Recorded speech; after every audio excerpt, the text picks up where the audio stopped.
خرم دستگیر خان صاحب، آج حکومت میں شامل جماعتیں جو ہیں انکلوڈنگ جماعت اسلامی، انہوں نے سینٹ میں یہ کہا کہ جی پرویز مشرف کی دعائے مغفرت نہیں ہونی چاہیے. جب ایک بندہ دنیا سے چلا گیا تو پھر یہ پوزیشن کیوں لی گئی؟ جی بالکل، اگر کوئی شخص دنیا سے چلا گیا ہے تو پھر تو وہ آخری جو کام اس کا ہو سکتا تھا وہ ہو گیا ہے.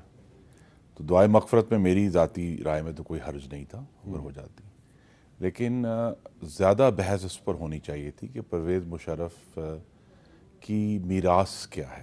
اور میراث ہے آئین شکنی، میراث ہے پاکستان کو دہشت گردی کی جنگ میں جھونکنا، میراث ہے بلوچستان میں جو لوگ تھے ان کے حقوق کو کچلنا، میراث یہ ہے کہ پاکستان کے آئین کو اور عدلیہ کو جس طریقے سے کچلا گیا، تشدد کے حوالے سے، نظر بندیوں کے حوالے سے، ان کے دفتروں سے باہر نکالے جانے کے حوالے سے. تو یہ ایک بہت ہی بھیانک اور اندھوناک میراث ہے جو پرویز مشرف نے چھوڑی ہے، اور وہ ہمیں بھولنا نہیں چاہیے. انگریزی میں کہتے ہیں forgive but do not forget. تو پاکستان کی تاریخ کا یہ ایک بڑا تاریخ طور تھا. ہمیں یہ بھی یاد رکھنا ہے ان کی میراث کے حوالے سے کہ جو دہشت گردی کا آغاز لال مسجد پر حملے سے ہوا، یہاں سے چند قدم دور ہے، اس نے پھر پورے پاکستان کو اپنی لپیٹ میں لیا اور 80,000 سے زائد پاکستانی جو ہے اس کے کام آئے اس آگ کے. تو یہ ایک بہت ہمیں اس پہ تجزیہ ہونا چاہیے، اس پہ ہمیں غور کرنا چاہیے. اور یہ کہہ دینا کہ جی بس وہ ٹھیک ہے، وہ اب چلے گئے ہیں، ٹھیک ہے، جب انسان چلا گیا یہاں سے تو پھر وہ تو ہماری پہنچ سے باہر ہو گیا. لیکن پاکستان کے آئین کے ساتھ جو کھلواڑ ہوا، اور ایک دفعہ نہیں دو دفعہ ہوا، پاکستان میں صحافت کے ساتھ جو کھلواڑ ہوا، ہر قسم کی جو آئین شکنی ہو سکتی تھی وہ اس دور میں ہوئی. اس سے ہمیں سبق سیکھنا، اور سب ایک ہی ہے، نیور اگین. اوکے، امین الحق صاحب، آپ سے بھی میرا یہی سوال ہے کہ جب کوئی شخص دنیا سے چلا جائے، خواہ وہ کتنا ہی برا کیوں نہ ہو، تو کیا اس بات پہ سیاستدانوں کو آپس میں بحث کرنی چاہیے، لڑنا چاہیے کہ اس کی دعائے مغفرت کرنی ہے یا نہیں کرنی؟ حامد میر صاحب بہت اچھا سوال کیا. میں خرم دستگیر کی پہلی بات کو بالکل سپورٹ کرتا ہوں کہ یس، جو شخص دنیا سے چلا گیا ہے اس کے لیے بالکل دعا کرانی چاہیے، ہر صورت میں کرانی چاہیے. شخص کے نیگیٹو اور پازیٹیو پہلو دونوں ہوتے ہیں. جب انسان دنیا سے جا رہا ہوتا ہے تو میں سمجھتا ہوں کہ کیا ہونا چاہیے کہ اس کے پازیٹیو پہلو کو اجاگر کرنا چاہیے، عوام کو بتانا چاہیے، ان چیزوں کو ہائی لائٹ کرنا چاہیے. جہاں پرویز مشرف سے سیاسی اختلافات ہو سکتے ہیں، لیکن اگر دیکھا جائے تو انہوں نے کیا نعرہ دیا؟ سب سے پہلے پاکستان کا نعرہ انہوں نے دیا. پاکستان کے اندر اگر دیکھا جائے تو لوکل گورنمنٹ سسٹم کو ڈی سینٹرلائز کس نے کیا؟ It was the era of the Pervez Musharraf. کہ میں سمجھتا ہوں کہ آرٹیکل 148 پہ مکمل طور پر عمل درآمد ہوتا ہوا نظر آیا. ہم نے دیکھا ہے کہ باقاعدہ جیسے کہتے ہیں کہ لوکل گورنمنٹ سسٹم کو نیچے کی طرف لے کر گئے.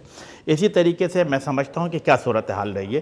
آج جو لوگ منع کر رہے ہیں، بالخصوص جماعت اسلامی کے جو سینیٹر صاحب نے کیا، اب آپ مجھے بتائیں کہ حکیم محسود کے لیے اسمبلی میں انہوں نے دعا کرانے، ٹی ٹی پی اے کا رہنما تھا تحریک طالبان کا، اس کے لیے انہوں نے کہا اسمبلی میں دعا کرائی جائے. آپ پورے پاکستان کو پتہ، اور آپ کا ٹی وی چینل آپ خود اس کی وقت رپورٹنگ کیا کرتے تھے کہ جماعت اسلامی کے رہنماؤں کے گھروں سے القاعدہ برآمد ہوتے رہی. خالد شیخ صاحب ان کی اپنی ایک مثال موجود ہے. کور کمانڈر کراچی پہ جن لوگوں نے فائرنگ کی تھی وہ تمام لوگ کہاں سے برآمد ہوئے؟ جماعت اسلامی کے اراکین شورا کے اراکین کے گھروں سے برآمد ہوئے. تو میں سمجھتا ہوں کہ آج کے دن افہام و تفہیم ہونی چاہیے تھی، ایک دوسرے کو برداشت کا جذبہ پیدا کرنا چاہیے تھا، اور ہر صورت میں سینٹ کے اندر، اسمبلی کے اندر دعائیں کرانی چاہیے تھی. یس، میں آپ کو واضح طور پہ کہہ دوں کہ ایم کیو ایم پاکستان کے تمام سینئر اراکین جو کل یقینی طور پر کیا نام ہے پرویز مشرف صاحب کے نماز جنازہ میں شریک ہوں گے. میں خود بھی وہاں پہ جاؤں گا، ان کے نماز جنازہ میں شریک ہوں گا، دعا مغفرت کروں گا. اور جو ان کی خدمات ہے پاکستان کے لیے، اس ملک کے لیے، میں سمجھتا ہوں کہ یقیناً اس کو ہائی لائٹ کرنے کی ضرورت ہے، اور ہمیں کنفرنٹیشن کی بجائے سیاسی افہام و تفہیم کا مظاہرہ کرتے ہوئے ایک دوسرے کو جذب کر کے آگے بڑھنا چاہیے. جی، قمر زمان کائرہ صاحب، کیا یہ جو آج سینٹ میں ایک ڈبیٹ نہیں ہوئی بلکہ بہت گرما گرمی ہوئی، شاؤٹنگ میچ ہوا، تو اس میں جماعت اسلامی اور پیپلز پارٹی ایک طرف تھی اور پی ٹی آئی جو ہے وہ دوسری طرف تھی، تو یہ تاثر نہیں ملا کہ جو حکمران اتحاد ہے اس میں کافی اختلافات، بہت سے ایشوز پہ اختلافات ہیں، جس میں کہ پرویز مشرف کی دعائے مغفرت بھی ایک ایشو بن گیا؟ میر صاحب،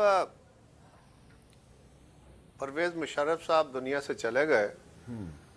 جانے والے کے لیے دعا کون مانگنا چاہتا ہے کون نہیں مانگنا چاہتا یہ اس کا انڈیویجول فیل ہونا چاہیے. اسمبلیوں کے اندر یہ ایک رواج ہے یا روایت ہے کہ پاکستان کے جو ممبران ہیں یا کوئی اہم واقعہ ہوتا ہے, ہمارے جو کوئی قومی ہیروز لیڈرز فوت ہوتے ہیں, تو جو غیر متنازع شخصیات ہوتی ہیں ان کے لیے دونوں ہاؤسز میں یا اسمبلیز کے اندر دعائیں کی جاتی ہیں. یہ ایک روایت ہے. اگر کسی پہ تنازع ہو جاتا ہے تو پھر افراد کا کام ہے, وہ انفرادی طور پہ دعا کر لیں کریں, نہ کوئی نہیں کرتا نہ کرے. لیکن میرا خیال ہے دعا کرنے سے زیادہ عبرت کا نشان دیکھنا چاہیے. ہم سب کو عبرت حاصل کرنی چاہیے کہ یہ اقتدار, یہ طاقت, یہ عہدے, یہ بڑے عارضی ہوتے ہیں, یہ ختم ہو جانے ہوتے ہیں. اور جو یہ سوچ ہے کہ میں بڑا طاقتور ہوں, میرے طاقت میں, میرے قلم میں, میرے دماغ میں میں بڑا ذہین ہوں, انہیں ہم سب کو اس جنرل پرویز مشرف کے جو ان کا آخری گزرا ہے دور سارا, یہ قابل عبرت ہے. اس سے عبرت حاصل کرنی چاہیے. دعا سب کا انفرادی فعل ہے. اگر کسی پہ اتفاق رائے ہو تو اجتماعی دعا ہو سکتی ہے. باقی ان کے جو اقدامات ہیں اس کے اوپر پھر کسی وقت بات ہوئی تو ضرور کریں گے. ٹھیک ہے. اچھا, ایک شخص ایسا تھا کچھ عرصہ پہلے جب اس کا انتقال ہوا تو اس پہ کم و بیش پوری پاکستانی قوم کا اتفاق تھا کہ وہ ہمارا ہیرو ہے, اور ان کا نام تھا ڈاکٹر عبدالقدیر خان. لیکن ڈاکٹر عبدالقدیر خان صاحب جو ہیں ان کو بھی مشرف صاحب کے دور میں پاکستان کے سرکاری ٹی وی پہ لا کے ان سے ایک بیان پڑھوایا گیا تھا. تو اس بارے میں سابق وزیر اعظم میر ظفر اللہ خان جمالی صاحب نے ہمیں کیا بتایا تھا, ذرا سنیں. کیا یہ درست ہے کہ پرویز مشرف صاحب یہ چاہتے تھے کہ ڈاکٹر اے کیو خان کو امریکہ کے حوالے کر دیا جائے اور آپ اختلاف کر رہے تھے؟ جی ہاں, میں نے اختلاف ضرور کیا تھا اور پرابلم تھا. میرے خیال جو میں نے کہنا تھا میں پہلے کہہ چکا ہوں. لیکن یہ آپ نے نہیں بتایا کہ امریکہ سے جہاز بھی آ کے کھڑا تھا یہاں پہ جس میں اے کیو خان صاحب کو بھجوانا تھا, لیکن آپ نے روک دیا. اے کیو خان کو میں کیسے منظوری دے سکتا تھا؟ وہ سوال ہی پیدا نہیں ہوتا. وہ پاکستان کا ایک ہیرو ہے.